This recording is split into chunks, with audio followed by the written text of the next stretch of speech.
नमस्कार, day night news पर फिर से दर्शकों का स्वागत करते हैं। हरियाणा में 90 विधानसभा की सीटों के लिए मतदान चल रहा है और सुबह 7 बजे से ही मतदान विभिन्न मतदान केंद्रों पर चल रहा है। हमारे साथ मेहमान मौजूद है स्टूडियो में, जिनसे हम लगातार मतदान को लेकर चर्चा कर रहे हैं और साथ ही चर्चा कर रहे हैं कि कौन सा जो दल है उसका पलड़ा मौजूदा वक्त में भारी दिख रहा है। नरेंद्र मोदी का जिक्र किया था हमने। अवस्थी साहब, हम आपसे जानना चाहेंगे कि लोकसभा के चुनाव हुए और तब तो नरेंद्र मोदी की जो लोकप्रियता का स्तर था वो काफ़ी ज़्यादा ऊंचे पायदान पर पहुंचा हुआ था। अब जबकि नरेंद्र मोदी केंद्र में प्रधानमंत्री हैं, आपको लगता है कि प्रदेश में भी उनकी लोकप्रियता भुनाई जा सकती है? हाँ, बिल्कुल। बीजेपी ने कोशिश की है बनाने की। जहाँ तक लोकप्रियता का सवाल है, वो जैसे किसी रैली में जो भीड़ है वो किसी लोकप्रियता का पैमाना नहीं होता जी। लेकिन एक बात पक्की है कि जब लोकसभा चुनाव था तो नरेंद्र मोदी बीजेपी के स्टार कैंपेनर थे, लेकिन वो एक मुख्यमंत्री थे जी। अब क्योंकि वो प्रधानमंत्री हैं जी, तो उनका रुतबा और उनकी जो अपील है उसका दायरा बढ़ा है। तो ऐसे में ये ठीक है कि 4 महीने का जो टाइम मिला, 4 महीने से ज़्यादा थोड़ा बीजेपी को, उसमें लोगों की उम्मीद बहुत ज़्यादा थी, जैसे अच्छे दिन आएंगे, महंगाई कम होगी वगैरह वगैरह। कुछ अच्छे कार्यक्रम शुरू किए हैं लेकिन उस पर भी उन पर आरोप लग रहा है कि पुरानी सरकार के जो कार्यक्रम है उनको बदल के नया जामा पहना के। हाँ, जैसे अब ये खबर आ रही है कि जो राजीव गांधी परिवार के जो योजनाएं थी उनके नाम भी बदल रहे हैं जी। लेकिन सबसे जो लोगों से जुड़ा हुआ मुद्दा है वो है महंगाई जी। तो महंगाई पे थोड़ा सा इनको बीजेपी बैकफुट पे जा रही है, लेकिन फिर भी इनकी अपील जो है उसका जो है बेटा वो बड़ा है जी। जगह साहब, महंगाई के मुद्दे पर भाजपा से जो उम्मीदें थी जनता को वो अभी पूरी नहीं हुई हैं और ना ही ऐसा लग रहा है कि निकट भविष्य में भी पूरी होंगी। बल्कि एक खबर ये भी आई थी कि जो सब्सिडी पर सिलेंडर मिल रहे हैं उनको घटाकर वापस से 9 सिलेंडर किए जाने वाले हैं। देखिए, ऐसा है, इस बात पर काफ़ी देर से चर्चा होती रही कि जी महंगाई का जब नरेंद्र मोदी आए तो उसके बाद इन्होंने बहुत ज़्यादा जो थी लोगों को आशा दी थी और आश्वस्त किया था कि हम महंगाई जो है उसको कम करेंगे, लेकिन महंगाई कम नहीं हुई। लेकिन इसमें देखिए सोचने वाली बात ये है कि जो जैसे यूपीए सरकार थी उसकी नीतियां चलती आ रही थी, वो एक नीति पे काम कर रहे थे, उस नीति के हिसाब से जो भी था अच्छा बुरा जो उनकी नीति आई उससे दाम जो थे एक लेवल पर आ गए। अब उसके बाद चुनाव आया, सरकार बदल गई। अब ये जो बात है ना कि 20 दिन का पैमाना, 30 दिन का पैमाना, ये बातें करने में बहुत अच्छी लगती हैं, आंकड़े में बहुत अच्छी लगती हैं जी। पहले 100 दिन वाली जो बात कही जाती है, पहले 100 दिन में तो जो उसमें जो उसको बात करते हैं, ऐसे 100 दिन का कोई कंसेप्ट नहीं है। ये एक आप अपनी एक तरह से अपने आप को एस्टैब्लिश या स्थापित करने के लिए 100 दिन का एक मापदंड बना देते हैं। अदरवाइज 100 दिन के अंदर क्या ऐसा हो जाएगा, अगर कच्चे तेल की कीमत का अंतर्राष्ट्रीय बाजार से लेना देना है और स्टेट के अंदर जो क्रॉप पॉलिसी है वो क्या कहती है, इंश्योरेंस पॉलिसी है वो क्या कहती है, ये एक दिन के अंदर नहीं होगी। एफडीआई क्या कहती है वो एक दिन के अंदर नहीं होगा। तो अब बेसिक जैसे है, टमाटर 80 रुपए किलो तक चला गया। अब वो मैं पीछे किसी से पूछा तो वो कहने लगे जी 30-40 रुपए तक, 30 रुपए तक जो है वो टमाटर जो है नीचे आ गया। प्याज के दाम कम हो गए, थोड़ी बहुत ऐसे होती है। अब पेट्रोल के दाम हल्के से, डीजल के दाम हल्के से कम हो गए, लेकिन ऐसे कोई बहुत ज्यादा अब हम कहेंगे जी एकदम से वो जमीन पर ऐसे नहीं आ सकती। महंगाई है ओवरऑल, लेकिन इनका गवर्नमेंट ने आज, सरकार ने आश्वस्त किया था कि अगर हम चुनाव जीत के आ जाते हैं तो हम जो महंगाई है उसको काफी दर तक नीचे लाएंगे। तो मैं ये समझता हूं कि जितनी देर हुई है उसमें महंगाई ऊपर तो नहीं गई जी, स्टेबल है या कहीं कहीं पे नीचे है, कहीं प्राइस आ रही है, ऊपर तो नहीं आ रही है। और दूसरी बात ये है कि अब जैसे इनको एक इनका ये जो केंद्र सरकार है इसको बीजेपी का एक प्लस पॉइंट है इस चुनाव में, मैं समझता हूँ। जैसे आप पावर का मुद्दा ले लीजिए जी। हरियाणा के अंदर जो है वो बिजली की कटौती जो है या बिजली जो है वो उसकी अभी भी पूर्ति नहीं हो पाई है जी। बिजली एक प्रमुख मुद्दा है, एक बहुत बड़ा मुद्दा है जी। और ये भी बात पक्की है कि अगर केंद्र और राज्य सरकार के संबंध आपस में अच्छे हैं तो आपको, अगर आपके पावर प्रॉब्लम है तो उसमें आपको बेनिफिट है अगर केंद्र आपको सपोर्ट करता है। और अगर केंद्र में सरकार डिफरेंट है और राज्य के अंदर डिफरेंट है और उनके अंदर कोई तनातनी है या तनाव है या उनके आपस के इंटरेस्ट कॉन्फ्लिक्ट है, तो जो स्टेट की पावर पोजीशन है उसके ऊपर उसका असर जरूर पड़ता है। जी। तो मैं समझता हूँ जो आज का मतदाता है ना वो इस बात को परख रहा है और वो शायद इस बात को थोड़ा बहुत लेके चलता है कि अगर केंद्र में वो सरकार आ रही है, क्योंकि इनके एक दो नेता आए, मैंने उनका न्यूज़पेपर में और टीवी में उनके वो सुना जो वो जनता को बोल रहे थे, तो उन्होंने कहा कि अगर आप चाहते हैं कि हरियाणा के अंदर पावर ऐसे हो और इसका समाधान बेटर हो तो आपको खुद सोचना चाहिए कि अगर संबंध अच्छे हैं तो जैसे आपके अगर किसी रिश्तेदार के संबंध अच्छे हैं उसका लाभ हो सकता है, नहीं अच्छे तो आप इस तरह की मतलब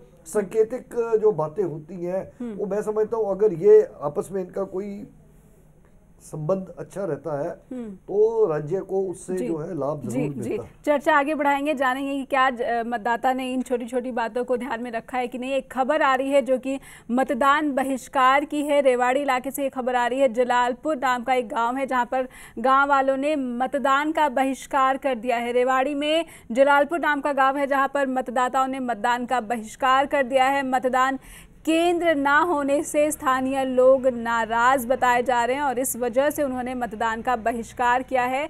साल 1980 से ही इस गांव में मतदान केंद्र नहीं है और इसी बात का गुस्सा स्थानीय लोगों में देखने को मिल रहा है।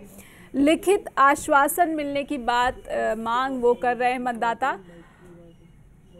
वोटरों को ले जाने के लिए तैयार खड़ी रही रोडवेज की बस, लेकिन गांव में ही मतदान केंद्र बनाए जाने की मांग कर रहे हैं स्थानीय लोग और वो दूसरे गांव में मतदान केंद्र पर जाकर मतदान नहीं करना चाहते। और यही वजह है कि रेवाड़ी इलाके का जो जलालपुर गांव है वहां पर स्थानीय लोगों ने मतदान का बहिष्कार कर दिया है। उन्होंने कहा है कि विकास के इतने सारे दावे किए जा चुके हैं लेकिन अब तक उनके गाँव में मतदान केंद्र तक नहीं बनाया गया है।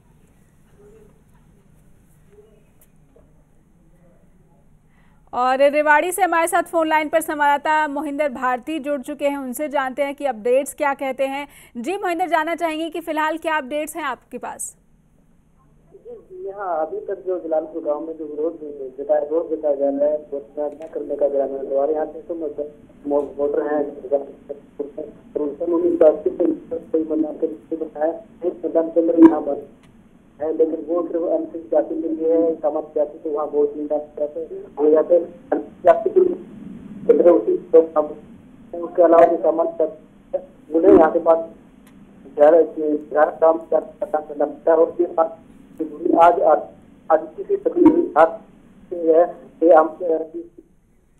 तो तकनीकी खराबी की वजह से संवाददाता की आवाज़ हम तक नहीं पहुंच पा रही है स्टूडियो तक, लेकिन ये खबर आई है कि रेवाड़ी में जलालपुर नाम की एक जगह है, एक गांव है जहां पर मतदाताओं ने मतदान का बहिष्कार कर दिया है क्योंकि उनकी मांग थी कि गांव में ही मतदान केंद्र बनवाया जाए, जो कि नहीं पूरी की जा सकी है। और इसी वजह से मतदाताओं ने दूसरे गाँव में मतदान केंद्र पर जाकर वोट न डालने का फैसला किया है और इस बात से वो नाराज़ भी हैं कि प्रशासन ने उनकी मांग पूरी नहीं की और गांव में मतदान केंद्र नहीं बनवाया।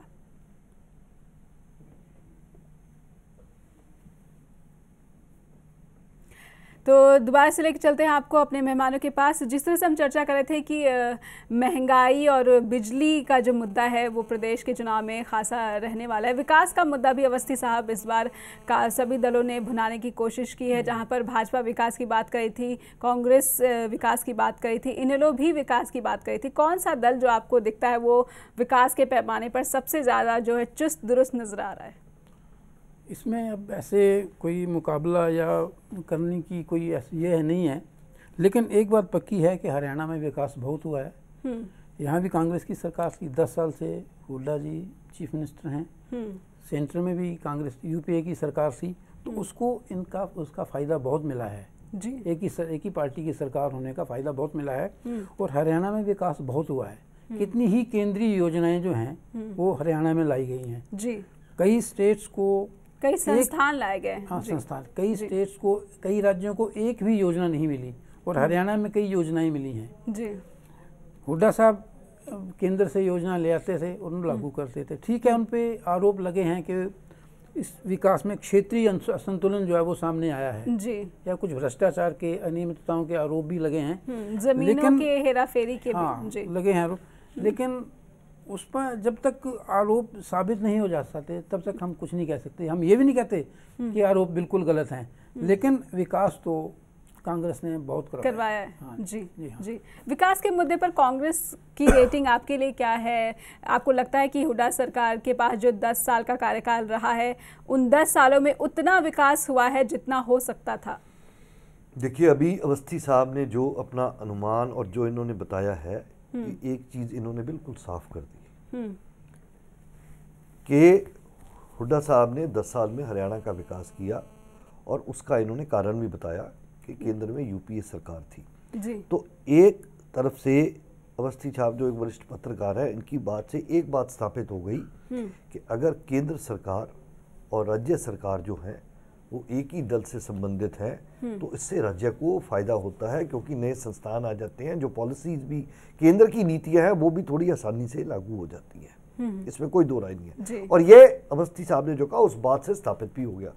तो अगर मैं यही बात को सोच के चलता हूं कि अगर मतदाता ये बात सोचे कि जी हरियाणा के अंदर कांग्रेस सरकार ने 10 साल में बहुत काम किया क्योंकि इनकी केंद्र में सरकार थी, तो अब वो अगर दिमाग से सोचेगा तो उसके दिमाग में, ज़हन में ये बात जरूर आएगी कि तब केंद्र में यूपीए थी और यहाँ कांग्रेस थी, तो हमें उसका लाभ मिला है। और अगर हम ये चाहते हैं कि ये लाभ हमें लगातार आगे भी मिलता रहे तो हमें ऐसी सरकार लानी चाहिए जिसका केंद्र के साथ सबसे घनिष्ठ संबंध हो, भाजपा हो या कोई जोड़ी हो या तीसरी हो, जो भी है। तो एक चीज से ये जो है, ये एक बीजेपी के एक तरफ से एक तरह का प्लस पॉइंट जाता है, जैसे अवस्थी साहब की सोच है, जैसे मीडिया की सोच है, और जैसे ये जो जैसे आज की डेट में मतदाता जागरूक है, उसको सब पता है। तो अगर वो इन चीज़ों को उनका मूल्यांकन करता है कि केंद्र में कौन है, राज्य में कौन है, तो इन मूल्यांकन करने की वजह से और हरियाणा की जो प्रगति है उसे आगे पथ पर ले जाने में वो यही सोच रहा है कि केंद्र में सरकार के साथ अगर मिला जुला है। और दूसरी बात, अगर हरियाणा के चीफ मिनिस्टर आज ये कहते हैं कि हरियाणा में बहुत तरक्की हुई है, तो उसके पीछे भी वही बात लग जाती है कि केंद्र में सरकार किसकी थी जी। तो एक तरह से वो एज ए टीम काम कर रहे थे, तो उसका हरियाणा को फायदा मिला है। और अगर वही फायदा लोग ये चाहते हैं कि आने वाले समय में मिले, तो वो टीम को शायद लाने की आगे कोशिश करेंगे। इस संबंध में मैं एक बात और कहना चाहता हूँ कि एक ही पार्टी की सरकार केंद्र और राज्य में हो उसका फायदा होता है, लेकिन सबसे बड़ी बात, सबसे जो बड़ा कारण यह है, इस बात पे निर्भर करता है कि जो राज्य का नेतृत्व और केंद्र का नेतृत्व उनमें तालमेल कितना है जी। इस वक्त सेंटर में एनडीए की सरकार है जी। पंजाब को क्या मिल रहा है? लोकसभा चुनाव में सबने, अकाली दल ने भी कहा था, बीजेपी ने कहा था कि हमारी सरकार बनेगी तो पंजाब को पैकेज देंगे, ये देंगे, वो, अभी तक कुछ नहीं मिला इनको। पर वो रिश्तों में ही दरार आ रही है। तो ये तालमेल जो है नेतृत्व का वो बहुत जरूरी है। बादल साहब का तालमेल बहुत अच्छा है सेंटर, उसके बावजूद कहीं ना कहीं पर इन लोगों के साथ हैं वो प्रदेश में, इसका नुकसान शायद ये बात की डेवलपमेंट है जी। ये जो डेवलपमेंट है बाद में हुई है इन लोग, पहले तो बीजेपी और अकाली इकट्ठे चल रहे थे। नहीं तो लोकसभा में भी तो इन लोग के ही प्रचार में आए थे बादल, शायद इस वजह का जी। हाँ, लेकिन उसमें उन्होंने कहीं बीजेपी का विरोध नहीं किया था जी।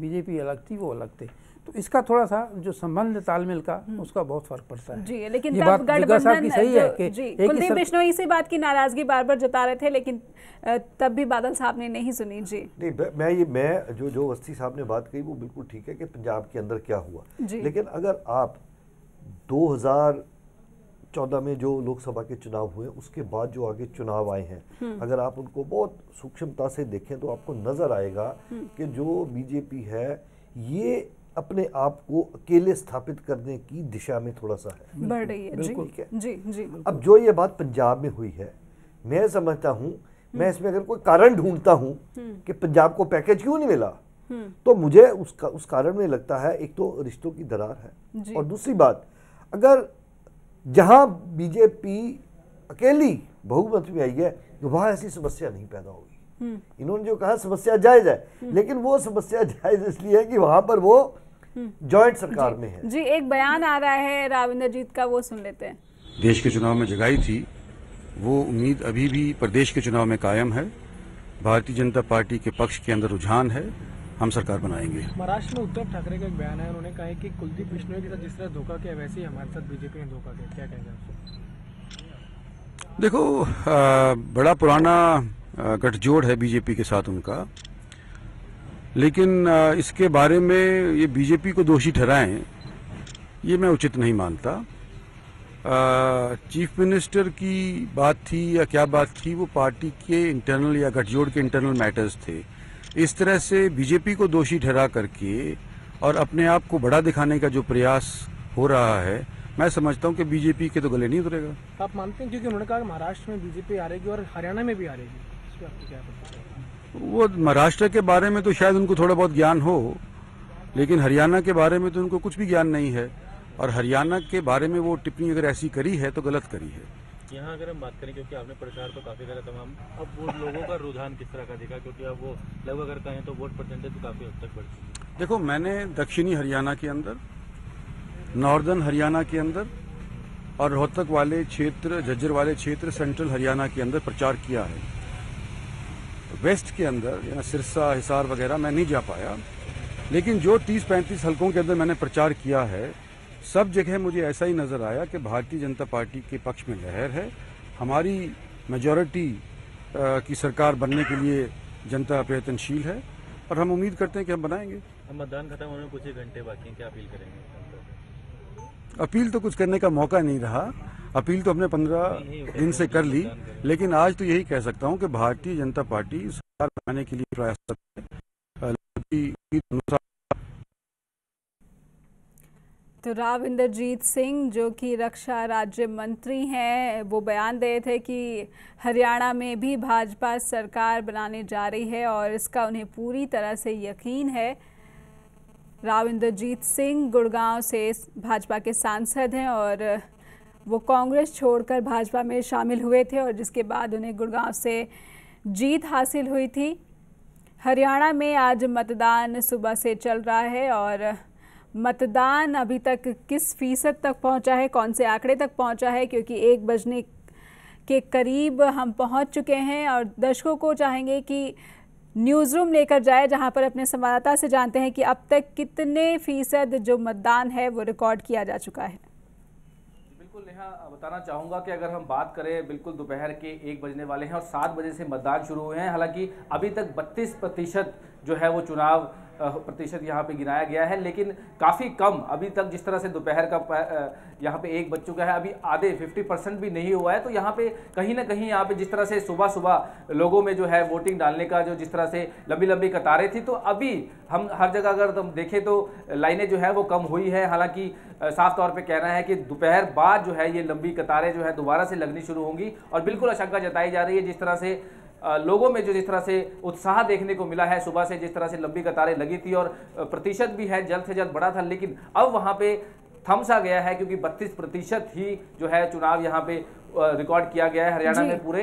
लेकिन अभी तक उसके बाद दोपहर बाद जो है वो आशंका जताई जा रही है कि लोग अपने घर से निकलकर जो है वो अपने अपने जाके मतदान केंद्रों में जो है अपने वोट का जो है इस्तेमाल करेंगे। जी बिल्कुल मनोज, आप मतदान फीसद पर नज़र बनाए रखिए, हम दोबारा आपसे ताल्लुक करेंगे, लेकिन जी दर्शकों को दुष्यंत चौटाला का बयान सुना देते हैं।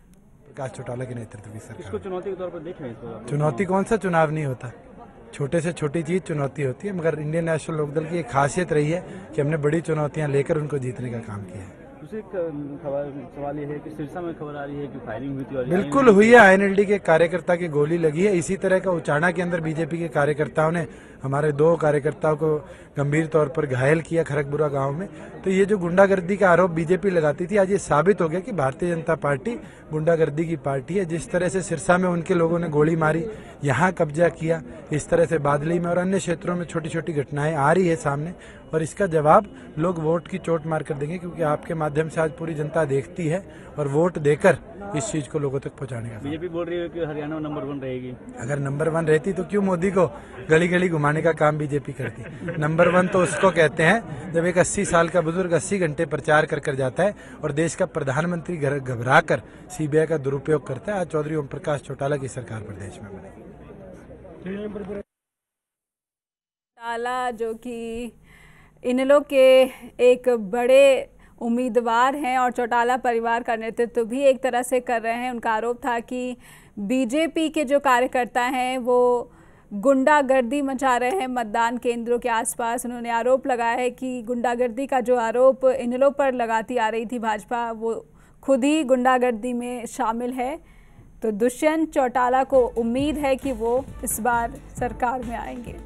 उचाना से बड़ी खबर आ रही है। दर्शकों को बता दें कि उचाना में चुनाव अधिकारी के साथ मारपीट की खबर मिली है। यहाँ पर 2 युवकों ने मारपीट की है चुनाव अधिकारी के साथ। उचाना की ये खबर है, बड़ी खबर है। 2 युवकों ने चुनाव अधिकारी के साथ ही मारपीट की है। हालांकि और अपडेट्स इस खबर पर हमारे पास नहीं है, लेकिन जो खबर अब तक सामने आई है वो ये है कि उचाना में चुनाव अधिकारी के साथ 2 युवकों ने मारपीट की है।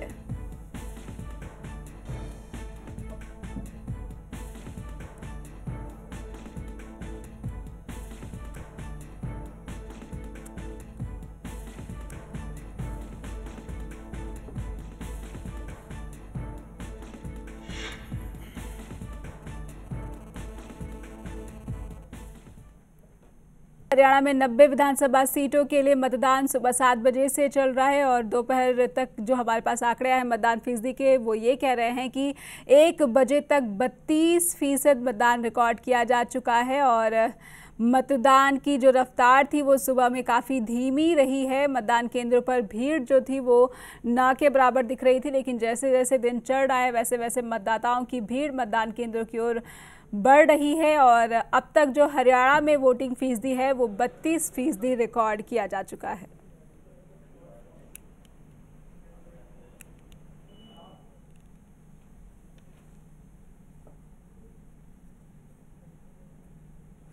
और आज हरियाणा के मतदान को लेकर स्टूडियो में मौजूद हमारे मेहमानों के साथ लगातार हम चर्चा कर रहे हैं। हमारे साथ एक और मेहमान जुड़ चुके हैं स्टूडियो में, उनसे परिचय करवा देते हैं दर्शकों का। हमारे साथ है वरिष्ठ पत्रकार हरबंश सिंह जुड़ चुके हैं। बहुत बहुत शुक्रिया आपका चर्चा में शामिल होने के लिए। हरबंश जी, आपके आने से पहले हम चर्चा कर रहे थे कि किस तरह से जो विभिन्न दल है उनकी स्थिति क्या है, कौन कौन से मुद्दे यहाँ पर प्रदेश में इस बार काम करने वाले। थोड़ी देर पहले दुष्यंत चौटाला का बयान भी आया था जिसमें उन्होंने कहा है कि भाजपा की जो स्थिति है वो बिल्कुल बुरी है और इसी वजह से प्रधानमंत्री को गांव-गांव घूमकर दौरा करना पड़ा है।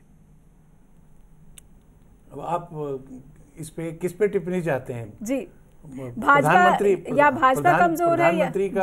हाँ, ये एक चीज जरूर है कि जो आश्चर्य हुआ और खेद भी हुआ जी। 11 रैलियां करना उचित नहीं था उनका। वो तो जितनी मर्जी चाहे करें जी, लेकिन जिस प्रकार की भाषा को उन्होंने प्रयोग किया, कल तक के अपने सहयोगी जो दल थे उसके ऊपर जिस प्रकार के इन्होंने आरोप लगाए और जिन शब्दों में उनकी निंदा की जी, वह मैं कहूँगा कि निंदनीय स्तर का था वो जी। और जहाँ तक मैं समझता हूँ हरियाणा को, तो मुझे लगता है कि उसकी प्रतिक्रिया जो है कम से कम गाँवों में बहुत अधिक देखने को हुई होगी जी, और वो मिलेगी। अब ये नहीं परिणाम बताएंगे जी जी, लेकिन मेरा अपना आकलन है जी कि उस भाषा को जो है लोगों ने स्वीकार नहीं किया, उसका प्रतिकूल असर पड़ेगा। दो बातें हुई। मैं एक बात और कहना चाहूंगा कि ये केवल ये नहीं कि जो है ओम प्रकाश चौटाला पे जो हमला बोला या उनके दल के ऊपर जो हमला उन्होंने बोला, उससे पहले आपको याद होगा कि एक जनसभा में मुख्यमंत्री भूपेंद्र सिंह हुड्डा को केंद्र के मंत्रालय के कार्यक्रम में वह आमंत्रित थे और वहां प्रधानमंत्री की मौजूदगी में हूटिंग हुई और कोई ऐसा आसार नजर नहीं आया कि ऐसा लग रहा हो कि भाजपा के जो नेता या प्रधानमंत्री जो बैठे हैं उन्हें यह बात नागवारा गुजरी हो। ऐसा लगा कि कराने की कोशिश की थी उन्होंने, नहीं की थी। यही खेद की बात है कि नहीं की थी। और इसका मतलब ये है कि जो यहाँ से जुड़े हुए लोग हैं उनकी उन्होंने डट कर निंदा की, जो यानी प्रतिष्ठित हैं। एक प्रधान जो है मुख्यमंत्री हैं, 2 बार मुख्यमंत्री रह चुके हैं, आपको उनका थोड़ा बहुत जो है ना आदर मान जो है वह रखना चाहिए। दूसरे ओम प्रकाश चौटाला हैं जिनके दम पर आपने 1999 में सरकार बनाई थी जी, और वह भूल गए। तब वो गुंडा नहीं थे, आज वो गुंडा हो गए जी। 2005 में भी वे गुंडा नहीं थे। 2009 में जब लोकसभा के चुनाव लड़े तब भी वे गुंडे नहीं थे और आज वे गुंडे हो गए। यह बात हजम होने वाली बात नहीं जी। अवस्थी साहब, आपको लगता है कि मोदी जी ने जिस भाषा का इस्तेमाल किया है वो भाजपा के लिए प्रतिकूल असर डालेगा? बिल्कुल असर हो सकता है, क्योंकि उनका जो स्तर था वो काफ़ी नीचे आ गया था जी। बाकी पार्टियों के नेताओं का स्तर भी नीचे रहा, लेकिन अगर प्रधानमंत्री, बेशक वे एक कैंपेनर की तरह आए थे कैंपेन करने के लिए, लेकिन उनको जो वचन हैं वो तोल तोल के बोलने चाहिए। उनकी एक बात का, उनके एक हाव भाव का जो असर है वो सारे मतदाताओं पे होता है, सब लोगों पे होता है, हर बात उनकी तोली जाती है। तो उनको उनसे ये उम्मीद नहीं थी। जब लोकसभा का चुनाव था तब सिर्फ मुख्यमंत्री थे गुजरात के जी, कैंपेनर थे, लेकिन अभी वे प्रधानमंत्री हैं। बेशक कैंपेनर के तौर पर आए थे, तो लोग उनसे ऐसी उम्मीद नहीं रखते थे कि वो इतना स्तर नीचे गिर जाएगा। जैसे हुड्डा साहब के साथ जो कुछ हुआ बहुत गलत हुआ, मतलब जो भी सबने निंदा की। तो इसका जो है सिर्फ असर जो है सिर्फ पॉलिटिकल पार्टीज पे या नेताओं पे नहीं, आम कार्यकर्ताओं पे, आम वोटर्स पर भी इसका असर होना लाजमी है जी। इसको जगह साहब, ऐसा लग रहा है कि हरियाणा में अगर विशेषकर बात करें तो कांग्रेस और भाजपा की लड़ाई में यहाँ तीसरे दल इनेलो को ज़्यादा फायदा होता नजर आ रहा है। अब ये ऐसा है कि जो जितने भी ये समाचार पत्र हैं या जो टीवी चैनल हैं, इनका जो आंकलन या इनका जो विश्लेषण पिछले दिनों आ रहा है वो किसी से छुपा हुआ नहीं है। और जिस तरह की आज टेक्नोलॉजी है वो सबको घर बैठे उसको एक जो चित्र है वो सामने दिखाया गया है। अब वो चित्र क्या है वो कहा नहीं जा सकता। वो चित्र दिखाता है कि जो इस समय सत्तारूढ़ दल है वो तकरीबन तीसरे नंबर के ऊपर जा रहा है, और बाकी ये जो दल आपने जो बीजेपी और इनेलो है ये ऊपर 2 नंबर स्थान में कहीं 1-2 पे कैसे जा रहे हैं वो दिखाए जा रहे हैं। तो ये मैं समझता हूँ कि एक तो एंटी इनकम्बेंसी फैक्टर जो है, कोई भी सरकार हो, ये नहीं कि कोई कांग्रेस की गवर्नमेंट है, कहीं भी कोई गवर्नमेंट होता है तो बहुत रेयर है कि एंटी इनकम्बेंसी उसको हिट ना करे जी। क्योंकि जो राजा है उसकी जो फैसले होते हैं उसमें कहीं ना कहीं कोई ना कोई कमी आती है, तो वो उसी को हम निंदा कर सकते हैं। जो आने वाला है उसकी निंदा नहीं कर सकते, जो बैठा हुआ उसकी, तो एक तो उसका एंटी इनकम्बेंसी से फटता है। तो मैं समझता हूँ कि वो कांग्रेस और बीजेपी के झगड़े में इनेलो आ जाएगा ऐसा मुझे नहीं महसूस होता। मुझे ये लगता है कि कांग्रेस तो अपने एक एंटी इनकम्बेंसी फैक्टर को शायद फील कर रही है, लेकिन हर एक पार्टी का एक अधिकार है और उनको चाहिए भी कि उनकी जो बॉडी लैंग्वेज है, जैसे वो सुबह दिखा रहे थे कि जी हुड्डा साहब सुबह चाय पे चर्चा हो रही है और चाय टी शर्ट डाल के पी रहे हैं, तो उन्होंने कहा जी बहुत बॉडी लैंग्वेज है। तो बॉडी लैंग्वेज तो वो बहुत पुराने राजनीति के अंदर है, 8-10 साल विधानसभा में और संसद में रह चुके हैं, तो वो रहनी चाहिए। लेकिन अब इन कांग्रेस और बीजेपी के झगड़े में इनेलो को फायदा होता है, मैं इससे कोई बहुत ज्यादा सहमत नहीं हूं। मैं समझता हूं कि कांग्रेस है, लेकिन ये दूसरी बात ये कि इनका जो आपस में झगड़ा हुआ है, जैसे इन्होंने कहा कि जो प्रधानमंत्री हैं उनके जो शब्दों का चयन था वो ज्यादा अच्छा नहीं था, थोड़े निम्न स्तर पर चले जाते हैं। पर मैं इसको एक और नजरिए से भी देखता हूँ कि मैं ये नहीं समझता कि जो प्रधानमंत्री हैं, जैसे कि अवस्थी साहब ने कहा कि जो वो बोलते हैं उसका असर पड़ता है, तो ये बात अगर यहाँ मालूम है तो ये बात उनको भी मालूम होनी चाहिए मेरे हिसाब से जी। तो इसका मतलब मैं समझता हूँ कि जो शब्द वो इस्तेमाल करते हैं वो सोच समझ कर करते हैं, वो निम्न स्तर के हों उस पर मैं नहीं कहना चाहता, पर मैं ये समझता हूँ कि गलती से नहीं बोले गए होंगे, उसका कोई ना कोई किसी परिप्रेक्ष्य में उसका कोई असर इम्पैक्ट देखकर बोले होंगे। वो असर बुरा पड़े वो अलग बात है जी। लेकिन मैं समझता हूँ कि ये बड़े क्योंकि मोदी एक बड़े नेता है तो जो भी बोलते हैं सोच समझकर ही बोलते हैं, चाहे वो भाषा ये हमारी सोच है। खबरों की दुनिया में आइए, हमारे साथ कहीं भी और कभी भी जुड़िए। हम मिलेंगे फेसबुक पर, हम दिखेंगे यूट्यूब पर, हमें फॉलो कीजिए ट्विटर पर। खबरों के साथ बने रहिए रात दिन।